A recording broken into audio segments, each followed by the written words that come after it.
Irreverent, entertaining, cool. You're listening to LA Talk Radio.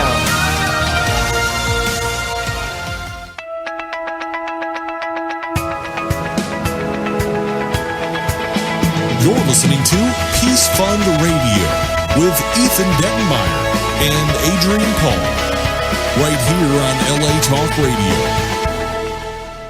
Good morning, good morning. Hello, good morning. Ethan. Hello, good morning. I'm having technical difficulties this morning. I know you understand that from... Nice.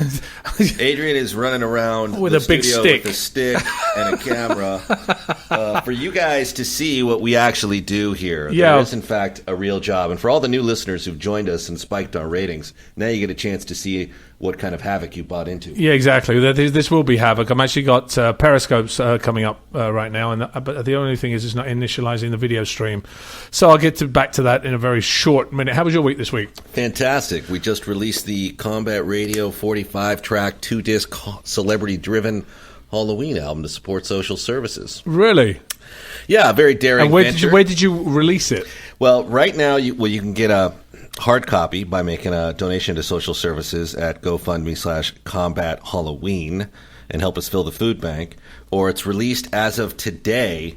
You can get it on CD Baby at CD Baby/Combat Radio Halloween. Pretty self-explanatory. Big headless horseman on the cover, and all for a good cause.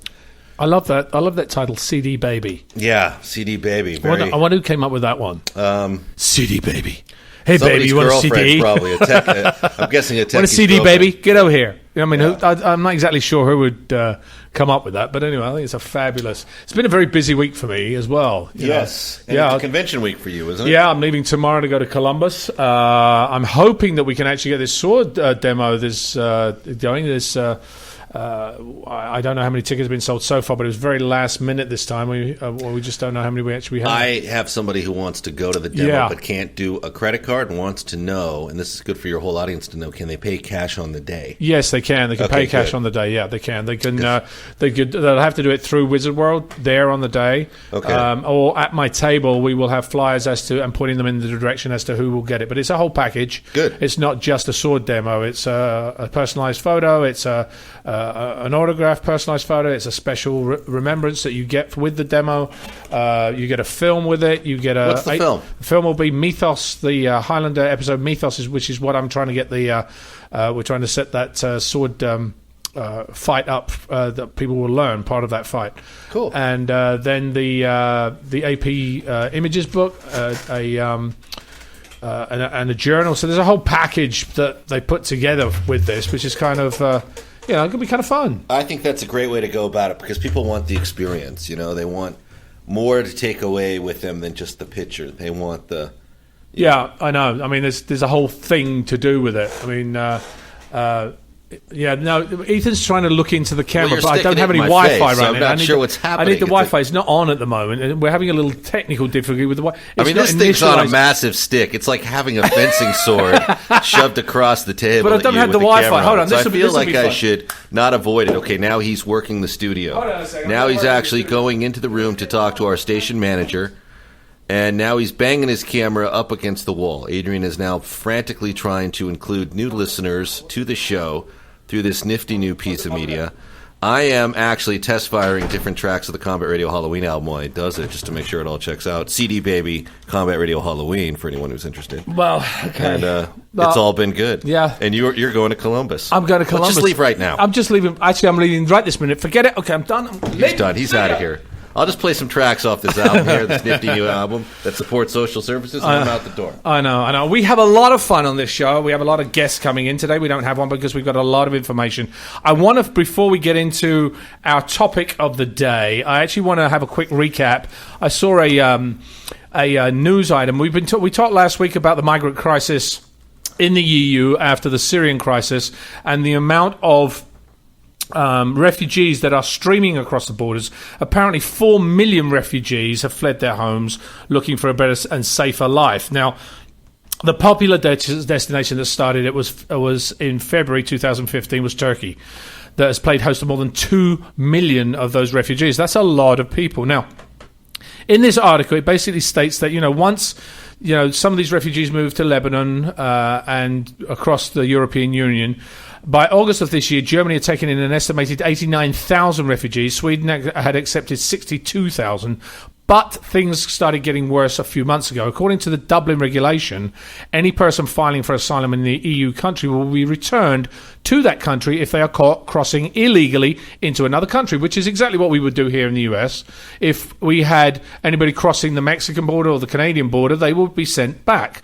Now, this June, Hungary became so overwhelmed with migrants that the country stopped receiving applicants who had crossed into other countries, and Germany decided to take matters into its own hands, suspending the Dublin regulation and processing applications itself. Now, Germany also shocked the rest of the world earlier this week when it decided to temporarily suspend the decades-old Schengen agreement, closing its borders and halting all inbound trains from Germany. That's drastic. According to locals, the city of Munich is on the brink of collapse. It is very clear that we have reached the upper limit of our capacity, said a Munich policeman. Now, I'm reading this from an article that here. Many fear that if the tide of refugees flooding into Germany continues unchecked, Muslim lifestyle will erase German culture, not to mention the effect it will have on the country's economy. Despite what you may see in the media, the majority of these refugees are young Syrian men. Many German citizens fear that this humanitarian crisis is really an invasion force in disguise, which is what we talked about last week, about not necessarily all these types of refugees are legal refugees. They are men looking for a better life, or actually are infiltrated from organizations such as ISIS coming into Europe to cause havoc and mayhem and destructure the society. Now, we talked about Hungary last week, who erected a razor wire fence weeks ago. Germany's absorbed as many as 450,000 of these refugees before sealing itself off. Now, Hungary wasn't as nice as that. They completed the fence between Serbia and Hungary, and the Prime Minister actually said that he said, everything that is now taking place before our eyes threatens to have explosive consequences for the whole of Europe. Viktor Orban, the Prime Minister of Hungary, said, Europe's response is madness. Those arriving have been raised in another religion and represent a radically different culture. Many of them are not Christians, but Muslims. This is an important question because Europe and European identity is rooted in Christianity. Is it not worth worrying in itself that European Christianity is now barely able to keep Europe Christian? That's a tough discussion to have. They said they have no other option but to defend their borders and to hold this influx of people. Now, we talk about children a lot. We're dealing with a humanitarian crisis that affects children. My point last week was the fact that we had to constrain the amount of people coming through, or stop the amount of people coming through, and regulate who they are, where they come from, and are they in fact a refugee, or are they in fact something else? Despite criticism from other countries, President Orban stands firm with the belief that controlling his country's borders is the only way to protect the Christian culture within. He says, please don't criticise Hungary for doing what is compulsory to be done. Hungary did everything possible in order to keep the regulations. We're just creating the Hungarian package Parliament, a new package of regulations, and they set up a physical barrier so that altogether they can provide a new situation in Hungary and Europe from September 15th onwards. It's a tough position to be in. I'd like to find out what you guys think. You can also tweet us, and also put your comments on our Facebook page at Peace Fund Radio on Facebook. That is a crisis of the moment, so we wanted to bring you all those updates as they come to us. What do you think about this? I know you didn't know a lot about this last week, Ethan, but these comments, that this is an invasion of Europe, that this is a whole... What's your thoughts? What if America was on this thing, what do you think would happen here if this situation arose? Well, for starters, I think it's important to remember that all this started with a war, and everything that comes with that. All the pain, all the anguish, all the death, all the disabilities started this. There is no answer to this, and I'm not there to really know. I'm sure the situation is bad. But I'm not there to really know what the logistics on the ground actually are. I don't really have a solution, and I don't know what can be done. It was John Bealey. Has he joined us yet? Yeah, he's morning? on. John, are you there? Yes, I have, guys. Yes, I am. Have you Yes, been I am. listening to what I just mentioned? Are you filming yourself? Yes, I Adrian? have. No, Yes, I'm not I filming. have. Actually, there's no filming here. So Wait. I'm actually going to take a photo of you, Ethan. Taking a photo. So are you shooting me or are you shooting yourself? No, I can't tell with this At thing. this angle, I'm not shooting anybody. I'm shooting you, I think. Well, then let me at least prepare for a photo. Okay, John, carry on what were you saying while we're taking a photo of Ethan on live, so we can actually get this on the cameras and on Peace Fund Radio, Facebook, etc. What do you think about the situation here in Syria? I mean, it's a tough situation to have. Would it be acceptable in the US? Will we have a lot of uproar if this situation actually happened? And what would people's opinions be regarding the fact that some of this could be seen as an invasion of sorts? And what effect does it have on the kids? I mean, it's a tough situation. Well, that was my main point last week. Is how do we filter out what the effect is on the women and children who are affected by this situation? Because you're right. I mean, if this did happen in the United States, there are two levels of safety to think about. The first level is, what is the safety of the women and children who are among this group, this massive group of displaced people? Second is, what is and you made a very good point about this, what is the safety issue of people who are using this to infiltrate these countries, bad people? And it's a nightmare. It's a nightmare. I think it has to be discussed, John, because it does. It does. It's not a simple. How do you filter out? It's not a simple situation. Those who are who are there for the wrong reason? Exactly. Nice. And that's that's what makes it scary, and that's what makes it so just almost such a seemingly insurmountable situation. Because again, you want to help the people who really need it. You want to help the people who are there for the right reasons, but you don't. How do you filter out the bad guys? And I don't know what that answer is yet. Well, the question, the one issue that a lot of people have in Europe, and the issue that is a fundamental problem with Hungary, is the fact that a lot of these refugees on the Serbian border are throwing their passports away. Right. So they come in going, I don't have anything. So how do you process? And they want to just come into Hungary. Basically, coming into Hungary, how it works in Europe is if you come into a EU country that is part of the EU, the borders are open, so you can just walk into any other country. That is why Germany has stopped the trains from Austria going through, because the way the refugees come in, they come into Hungary, then they walk. It's only a 2-hour drive from Budapest to Vienna. So for them to because they can then just walk into Austria, take a train and go straight to Germany. So there is no processing fee. You can have anybody coming in. So should it not be that somebody actually has to have some processing? How do you know where you came from, who you were? All the passports that are dropped on the Serbian border, should they not be collected and perhaps names verified with certain people? Because I think this is the issue, is where these kids are throwing all their documents away going, I don't have anything. Is that what everybody's doing? Yeah, they're piles. coming in with no paperwork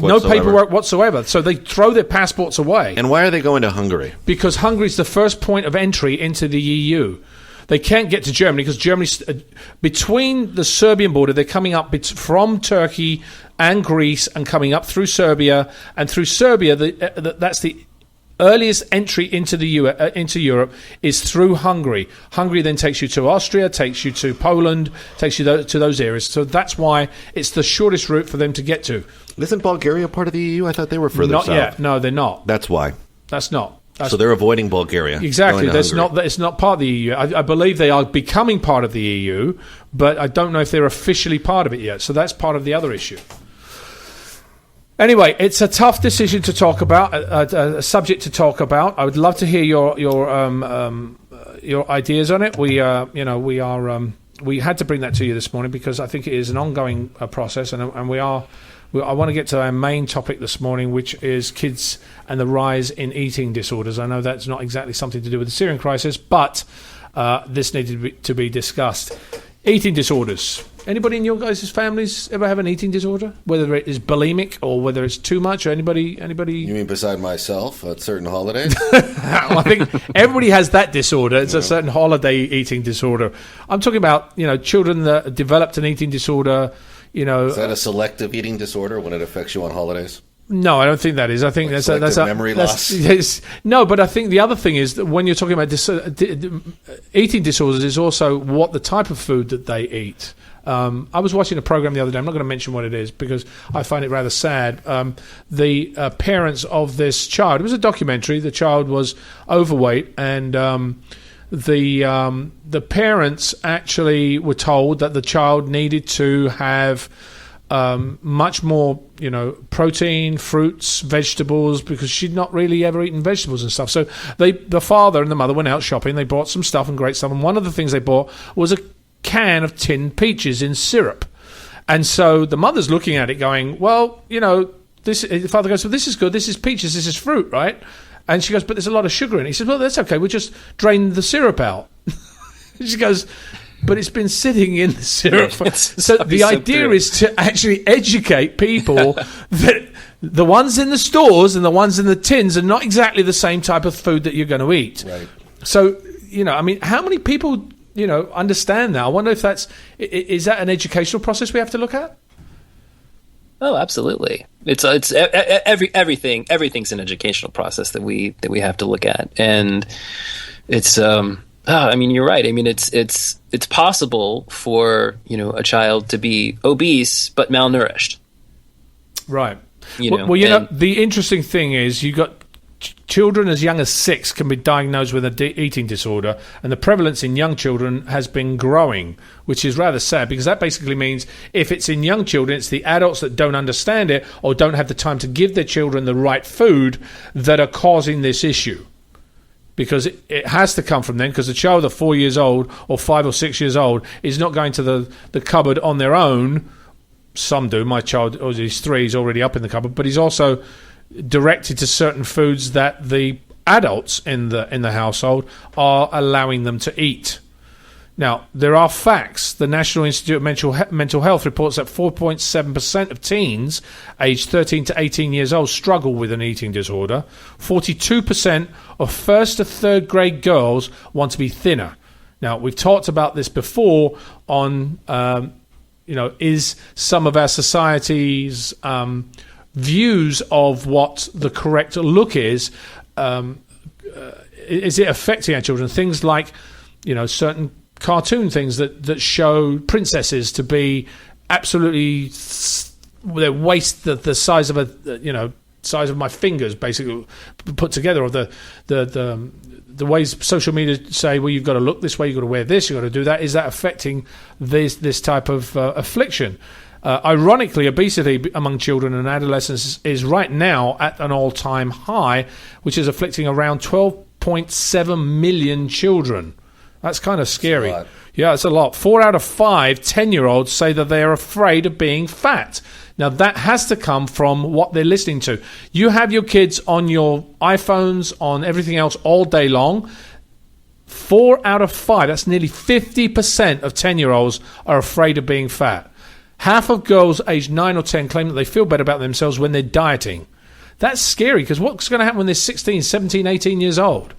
I know that my niece, who is a beautiful girl, and she's 17 years old now, all she ate when she was a child was pizza and pasta. Pretty much. She would not eat anything else that her parents gave her, and her parents didn't make her or find ways to give her other things. What happened when she was 13, 14? She had stomach issues and medical problems that then took her into hospital, which basically then rises the cost for the parents. So think about it. If you're not giving your kids the right things now, it's going to cost you later. Trust me, your insurance will go up, or it will come out of your pocket, or you won't have the ability to actually help your child, which I think is important to understand as well, if you don't have the money to pay for the medical expenses.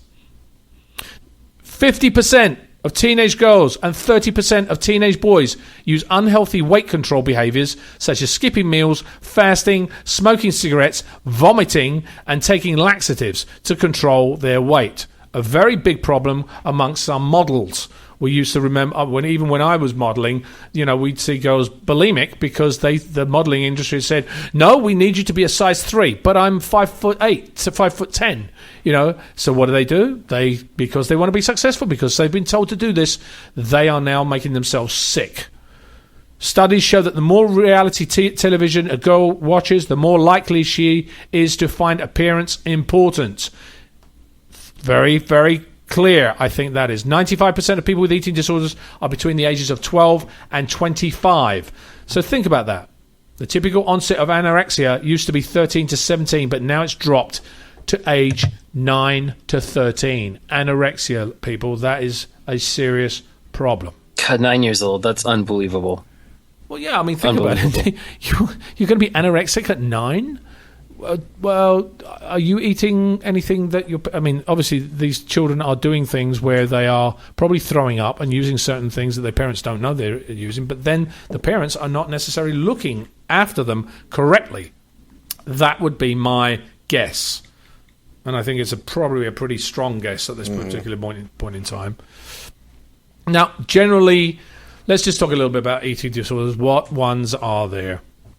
A lot of the thing, as we just discussed, self-critical. By the way, Ethan, have you ever had any family members or anybody else that ever has had a negative eating problem, with a self-critical about what they look like, or they got negative thoughts and feelings about their body weight and food? And no eating disorders. No, I don't have any experience with that. What about you, John? Do you have any people? No one in my family, but I know so many girls. Friends who are girls who have struggled with that over the years, and it's always been astounding to me, because beautiful girls, just perfect the way they are, but for whatever reason feel like they're not good enough, they're too this, they're too that. I used to really, when I was younger, it used to really bother me a lot, so much so that my friend and now boss, Dr. Wilson Stem, who, by the way, gives me an hour every Wednesday in the afternoon to be able to be on the show. Thank you, Doc. Thank you, Dr. Stem. Yes, always used to tell me when we were in high school, John, you can't marry them all. In other words, you can't save everybody. And when I was younger, I used to take that literally, but now I think of it as that had a deeper meaning. You can't make someone feel good about themselves. In other words, you can tell somebody all day long that they're intelligent, that they're worthwhile, but if they don't believe it themselves, then that might be an issue for them. So even if feeling that they're overweight or unattractive might be unwarranted, if that's how that person feels, then those feelings are very real to that person. And that's what you need. That's what we need to look at and try to figure out a way to solve that issue. Well, because if somebody surely believes that about themselves, then all of the people around them telling them something different isn't going to work until they truly believe it themselves. Well, isn't that something to do with the way social media and the press show what it's supposed to be like for what young girls and young boys are supposed to look like?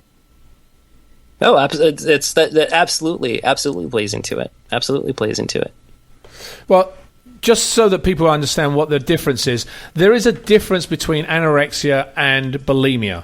Now, people with anorexia have an extreme fear of weight gain and really a distorted view of their body shape and size. And as a result, they strive to maintain a very low body weight, restricting food intake by dieting or fasting or even excessive exercise. So those are very key things to look at when you have somebody that is anorexic. Now, I guarantee you also some of the parents out there, some of you out there, and some of the friends that you might have out there, they might not think of that, or they will deny the fact that would actually happen because my friend or my daughter or my cousin or my brother or my sister or whatever can't be that because they're relatively normal.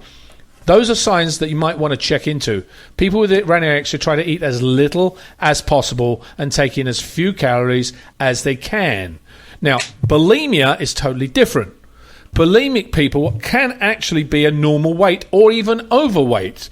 And bulimia is categorized by actually habitual binge eating, and then purging. Somebody with bulimia may undergo weight fluctuations, but rarely they experience the low weight associated with anorexia. Now, these are both disorders that involve compulsive exercise or other forms of purge food eating, such as we discussed earlier, self-induced vomiting or laxative use. So these are another things that, really will affect or are signs that you can tell if somebody actually has some of these disorders.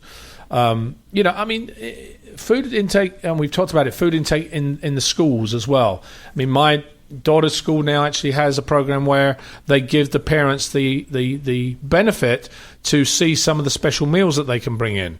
Because and I think that's important, because when you do go to a school, you don't know what's being fed to your child, so maybe you should ask.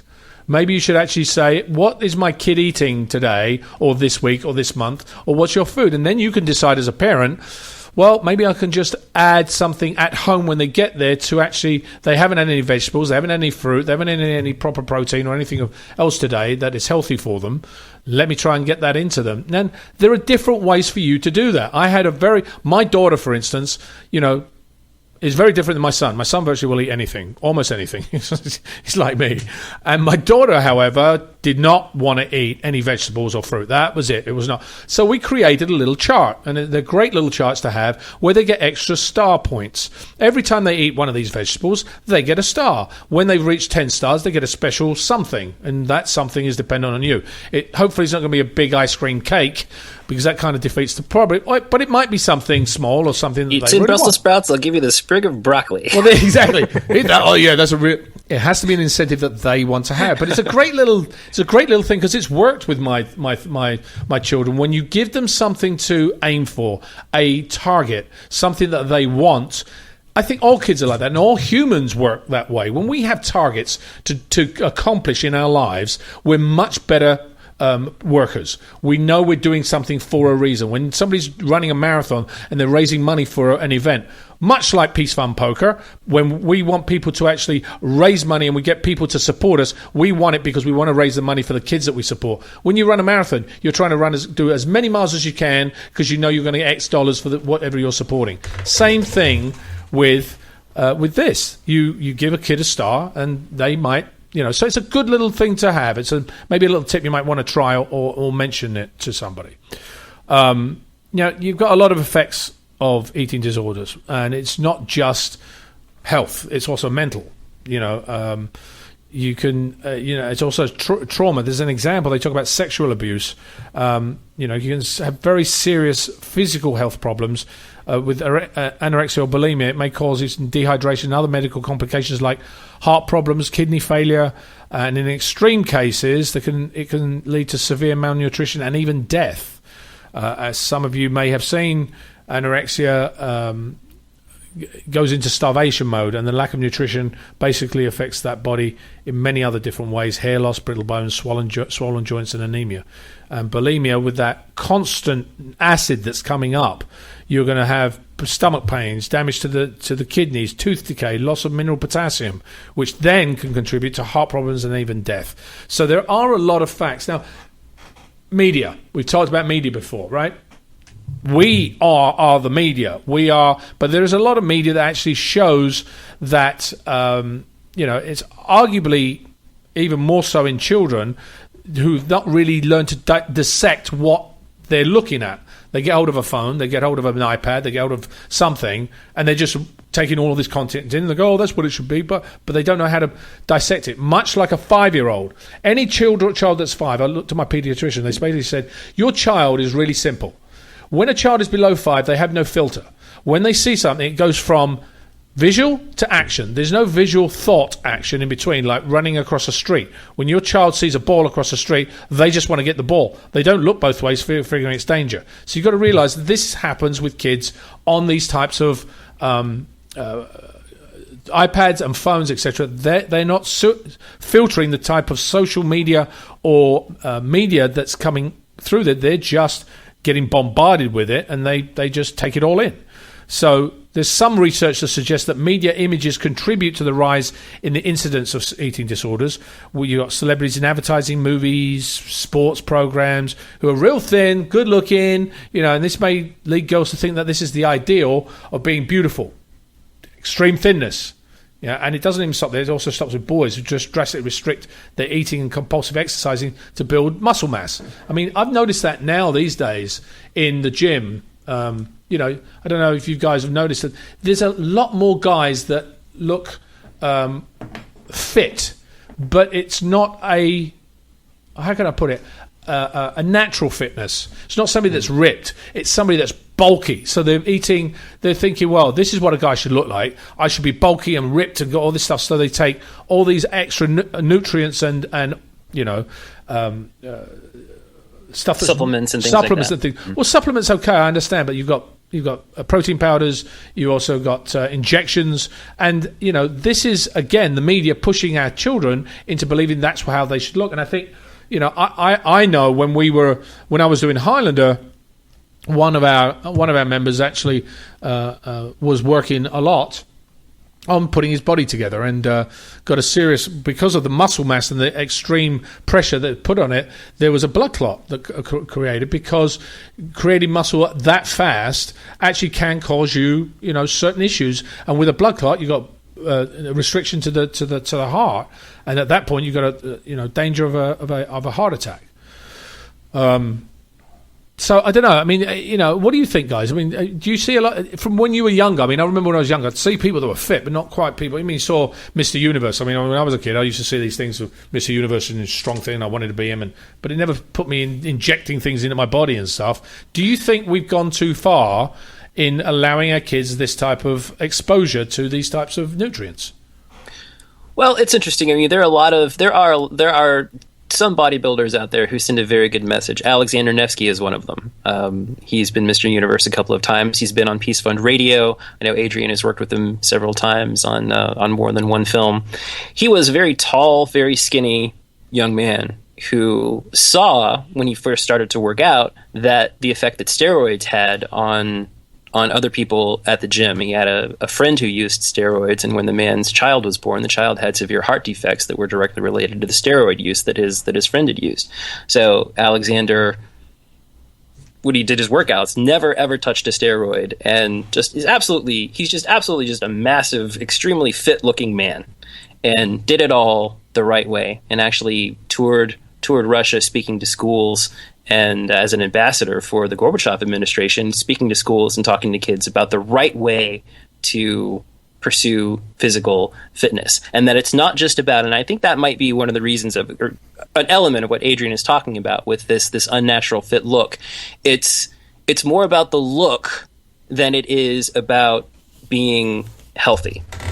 And I think that's one of the things that I always liked about Alexander's message, was that, you get in shape to be healthy, and it's not just for a look. I think a lot of people go for the look at any cost without paying attention to the damage they're doing to their health to get there kind of the wrong way, if that makes any sense. Yeah, no, it does, absolutely. And I know that actually this week you've got a Hero of the Week that is, we want to talk about as well, because our time goes so fast. I don't want to miss our Hero of the Week. Let's just talk about that for a second and get back to the issue of I can't even talk right now. Well, I think one of the things that often happens. Yeah, go ahead. Sorry. One of the things that often happens is that social media today is driving a lot of the interaction between young people. And I think that, bullying is certainly an aspect of what causes, I'm sure, a lot of young girls, a lot of kids to have these eating disorders, because of the immediacy of social media. 80% of kids, 1.8 billion young people on the planet, 80% of them have cell phones. It's crazy. And the immediacy of social media allows us to say things that normally probably wouldn't say. We've had Heroes of the Week before, Lauren and Victoria Coaxum of the Think Before You Type campaign, who talk to kids about thinking before you hit that send button. Think about what you're saying. Today's Hero of the Week is Trisha Prabhu from Naperville, Illinois. And she's actually taken that idea a step further and developed a software application called ReThink. You can read about it at rethinkwords.org.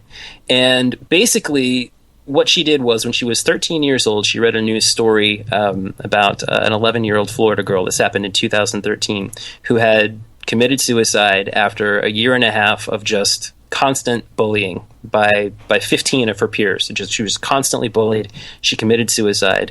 Trisha just absolutely could not believe this. She wanted to take a look at what she might be able to do with her skills, which were science and technology and computer coding. So she came up with the idea for ReThink, and it's a software program that is programmed in with keywords that have been identified by the Cyberbullying Institute, cyberbullying.us, and lots of other online sources of, if you type a certain thing, a young person types a certain thing, it will pop up a little message that says, "Are you sure you want to say this?" Now, in her initial trials of 1,500 interactions with her ReThink software, she found that 99 of those kids went ahead and sent the hateful message.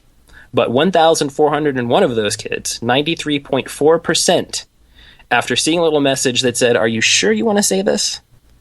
they said, "You know what? I'm not going to send that message."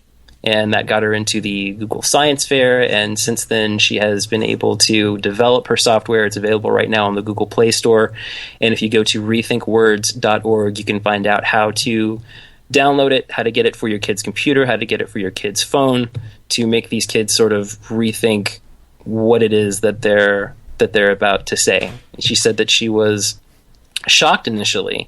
She said she told MTV that, "I thought there might be a bit of a change, but part of me thought teens would think it was so stupid that they would feel even more encouraged to post hurtful messages. I realized I'd stumbled onto something that could change the game in cyber bullying."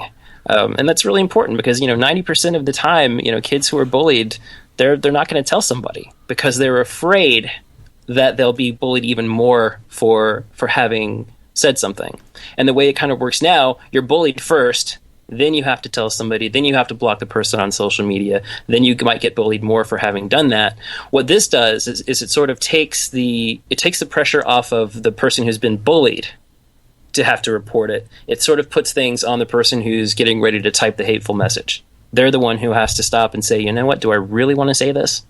And again, as Trisha found out in her initial research, 93.4% of the kids said, "You know what, now that I've thought about it, I'm not going to send this message." And I think that's a very important thing. So Trisha Prabhu, you are our Peace Fund Radio Hero of the Week, and I'm working on getting Trisha on the show sometime in the coming weeks to tell us a little bit more about how she conducted her initial research, how the software works, and what's next for that development. It's really awesome, and we're hoping to get her on the show very soon.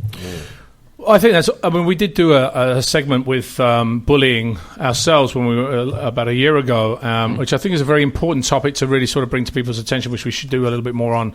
There are so many different types of bullying, cyberbullying and bullying at school. And, even in every single school, verbal bullying is something that, some children, even in private schools. And, it's interesting. My wife came to me recently and said, there was an issue at school a little while ago, but it also depends on the teachers, because the teacher might not look at it from the point of view that it is actually bullying. But, when a child is constantly told that they're going to get their teeth kicked in, that, I believe, is an issue that actually needs to be addressed. One of the other things, actually, that Trisha found was that 12 to 18-year-old kids are 40% more willing to send a hurtful message over social media than older age groups. And she said that, one of the big things that she wanted to do was that, the part of your brain that sort of has that filter isn't fully developed until you're 25. And what she wanted to prove is that, her quote is, "Kids are not mean devils that run around with cruel intentions. They're just less able to slow down and think before they act." And that's why she developed her software, to try to give kids that extra edge in saying, "Okay, I really don't think I want to say this hurtful thing to this person." Yeah, social media has caused a lot of issues. I mean, there are pluses and minuses to every single internet situation that we have today, and I just think it has to be regulated in a certain way. And it's the parents that really have to do that. I mean, kids that are 6, 7, 8 years old that are given cell phones, I just don't think that's right. I mean, yes, parents want to see where their kids are, but they should be restricted as to, I can find out where you are, take the cell phone if you need to call me in an emergency, but you're not going on social media or sitting anything else on right now because you're too young. Well, a lot of that, too, could come with the type of cell phone. I mean, you don't need to give a 6-year-old an iPhone Plus. Yeah, it's also the smartphone technology is really exactly. Just a basic phone that can make a phone call in an emergency, and that's all you need. But it doesn't always work that way. Right, exactly. That's what I think. I don't think it always works that way. Let's get back a little bit to. I think I'd love to be having to talk to Trisha when she actually gets on the show, because I think it's an important topic to discuss. We are discussing this morning eating disorders with children. I think that's another topic that we really need to sort of hear. Now, there's so many different things. I just want to give a shout out to a couple of organizations that are making a difference. RewriteBeautiful.org. They creatively change how girls see beauty in themselves for eating disorder prevention through education. I think that's one of the biggest things we've always found out is that education stops a lot of things that we never realize, and we form opinions based on just the information that is given to us. Rewrite Beautiful equip girls to use their creative skills to positively impact their communities, and primarily serves junior high, high school and college age girls and young women ages 10 to 30. You can find them, as I said, on rewritebeautiful.org. Mental Fitness Inc. Is a national non-profit organization that educates about mental health, eating disorders, body image and stress management through arts and mindfulness programs. Their goal is to build mental fitness in all youth through an array of awareness and prevention programs. Again, mentalfitnessinc.org. And I actually would have thrown in a couple too. There's a website called lovegirlsmagazine.com that was founded by Jasmine Babers, also from Illinois. She is a winner of the Gloria Barron Prize for Young Heroes. She started this magazine, I believe, when she was 15. She's 18 years old now. It's a online magazine by teenage girls for teenage girls that talks about many of the issues of self-worth and self-esteem that we've been talking about today. I spoke to Jasmine's mother, Trisha, yesterday. Actually, she's also going to be coming on the show sometime in the coming weeks. These kids are so busy. They're going to school, they're running their charities, they're running these magazines, they're doing so many incredible things. So we're actually going to get her on the show very soon too. And Sana Giovanni, who was one of our Peace Fund Radio Heroes of the Week, she actually called in on our July 15th show with Sean Patrick Flannery in the studio, and she talked about her own experiences where she had alopecia, her hair fell out. She was bullied for that, and she decided, you know what, I'm not going to wear a wig. I'm just going to show up to school as I am. And she started the Love Your Natural Self Foundation, which can be found at internationalnaturalday.com. And I urge everybody to go back to our July 15th show, listen to that interview. It's extremely inspiring. And again, it's another example of a young person reaching out to other young people and saying, hey, you're okay, how and who you are. And I think that's a message that a lot of kids these days really need to hear. Yeah, it is good to actually make sure you disseminate the right type of messages amongst people. And thank you for bringing me that, John. I didn't have that info. Just for those of you that want to know, there are the ways to prevent eating disorders as an adult or as a guardian or as a friend.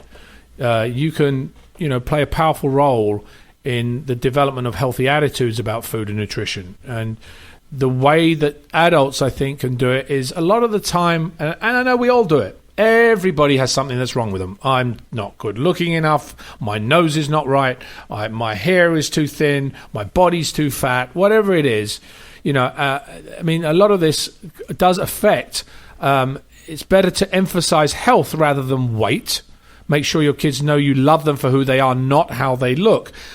That does also make sure that they are healthy. I did say that first. It's about health. Don't shove food in them and say, you look great when you're actually really way overweight, because it's fine for you, because That's not the point I'm making. The point is make sure it's healthy for them to look. It's okay to appreciate attractiveness in celebrities if your kid or you feel fine about how they look, but it won't prompt them to change to try and be like somebody else. I mean, I've seen some of these programs where you have guys trying to look like Superman, or they do a lot of plastic surgery and things that is really harmful to you, that changes the way you look forever.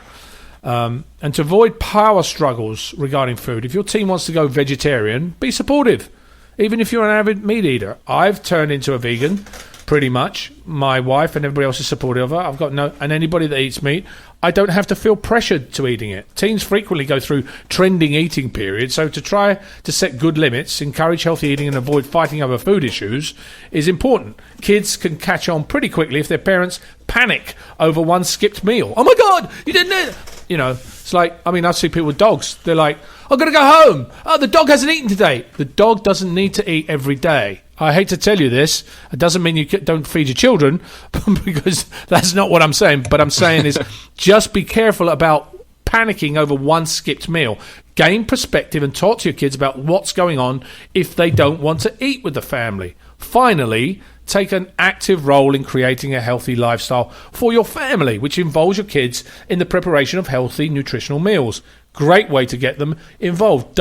We had this discussion. So Roger Moore came on the show a few months back and said, when I was a kid, a child had to be, was to sit there and not be heard. I mean, the old adage. How does that old adage go, Ethan? That listen. What is it? It was a cruel. It was a cruel adage. It was, But today you should listen to what your kids are and involve them in things, because you'll find you're going to get a much better response if you actually involve them in preparing the food. Let them know that it's okay to eat when hungry and refuse food when they're not. It's also fun to make them exercise. Swimming pool, soccer at the park, walk down the road, take a little whatever. Make sure it's a regular family activity. Also very important for you to actually take them to the beach if you can. I mean, that might not be possible for a lot of people. Take them to a local park. Take them to some area that's fun for them. It also allows you to bond with your child with doing these activities, and allows them to look up to you and actually follow what you say much more regularly. I think it's a very important thing to know. John, do you have any updates for us in the meantime? I know we're running out of time again. I haven't even talked about the eating disorders and princess body images, but we did slightly. But anyway, John, go ahead. Yes, as always, you can check us out on thepeacefund.org to find out all the things that are going on with the Peace Fund. Please check out peacefundpoker.org for our upcoming poker tournament in Los Angeles on September 26th, where you can learn how you can attend the event, how you can sponsor Adrian and some of the other celebrities who are going to be playing in the event. They're adding celebrities all the time. Please go and check that out. I do want to give another quick shout out to Ethan's project, GoFundMe.com/CombatHalloween. I made my donation and got my copy reserved yesterday. I urge all of our listeners out there to do the same. Follow Adrian on Twitter at AdrianPaul1. Follow Ethan at Combat Radio. And also we are on the Facebook and Twitter, the Peace Fund and Peace Fund Radio on both. And, as always, if you want to help us out and you don't know what to do to help, you can always help us spread the word. Absolutely. Retweet us, favorite us on Facebook, share our links on Facebook. You can help us get the word out that way, because we're doing the best we can to tell our listeners about these issues and hopefully inspire people to make change in their own ways. Absolutely. I think it's very important to share the love, if you like. That's the positive part of social media is sharing. Whenever you talk about what we talked about this morning, just send out a tweet to people and say, listen to Peace Fund Radio. I heard about this morning. Or Peace Fund Poker's coming. Let's go share. Let's go see what they're doing online. And even if you can't afford to support one of the celebrities, we've got lots of celebrities on board, and supporting them online and watching them go through the process is going to be a lot of fun. But even if you can, helping us share and tweeting out to your friends and family, even if you got 10, you never know that one of them might have 150, and that 150 has another 2,000. Exactly. So you just don't know. Sharing all the and sometimes it takes just one person to hear the message to make big change. Exactly. So go to peacefundpoker.org. Go to Hashtag Peace Fund Poker, hashtag the Peace Fund, hashtag Peace Fund Radio. We are always looking for ways to actually get us a better viewership. Our viewership has risen, right, Ethan? I mean, from what I understand, it's gone up again, and I'm really happy and thank you for all of you that have come in to listen to us, because it's very important to share what knowledge that is positive in this world, because I'm sick and tired of listening to news that is all about the negative. We have to create a change, and hopefully Peace Fund Radio and the Peace Fund are about to do that, or can do that, even if it's in a small way. We don't know if we're going to affect one person or 10 people or 100 people or 100 million people by putting out what we put out every week on this show. Now, as I said, Peace Fund Poker is coming. We have it coming in a week and a half, September 26th. Go to peacefundpoker.org and watch what we do. On the day of the event, we will have... and I am on... now I'm actually on... Periscope. That's going to be interesting. We're going to have a lot of Periscope at the event. You'll be talking to some of the celebrities you can donate that you donated to. There'll be a lot of fun stuff. We're going to be having live broadcasts. So it's going to be quite an event. And I'd love you guys to be part of it. Thank you for joining us this week, Ethan. Thank you so much for bringing us the show. And obviously, I do say a quick shout to Bev Shahara, who's always working really hard in getting this show together for me. She is the greatest. Yeah, she's fantastic. John, thank you so much for my honor as always for doing this. I'm going to close it with a quote from Alvin Price. Parents need to fill a child's bucket of self-esteem so high that the rest of the world can't poke enough holes to drain it dry. This is Adrian Paul and Ethan Dettenmaier. We'll talk to you again.